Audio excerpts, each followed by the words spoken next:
On the same day that Russia hammered Ukraine with the biggest bombardment of its kind since the start of the nearly 9-month war, alarming reports surfacing Tuesday that Russian projectiles hit Poland, a NATO member, near Ukraine's border, killing 2 people. Right now, we are aware of the press reporting on this.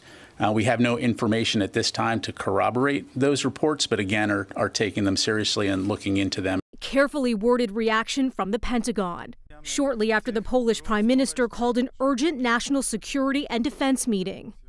Officials there only saying the gathering was to discuss a crisis situation. Russia's defense ministry denying its missiles crossed into Poland, calling the reports a deliberate provocation. Since the start of Moscow's invasion in February, there have been fears Russia's war on Ukraine could spread beyond the borders of the 2 countries and into a NATO member nation, including Poland, and what that could mean for a potential wider conflict. NATO operates under the principle of collective defense. Article 5 in its treaty spells that out, saying an attack against one ally is considered as an attack against all allies.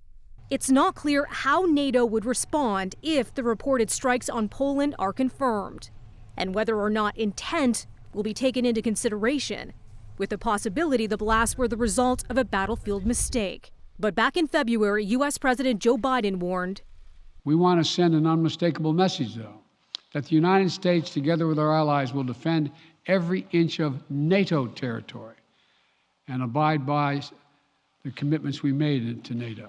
The Pentagon just backing up that message on the heels of the reports concerning Poland. When it comes to our security commitments and Article 5, we've been crystal clear that we will defend every inch of NATO territory. Out of Ukraine, though, the country's President Volodymyr Zelenskyy claims Russian strikes did hit Poland. Today happened what we warned about a long time ago. This terror is not limited to our national borders. It has spread to the territory of Moldova, and today, Russian missiles hit Poland.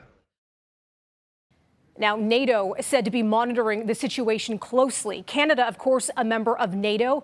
And now this highly sensitive situation coming just as G20 leaders, including Prime Minister Justin Trudeau, are holding their summit in Bali, where Russia's war on Ukraine has been dominating talks. Zelenskyy addressing the G20 earlier Tuesday, calling for an immediate end to the war. And on a day of fast-moving developments in the hours that followed, roughly 100 Russian missiles striking Ukraine in a nationwide assault, knocking out power to millions. Melissa Duggan, City News.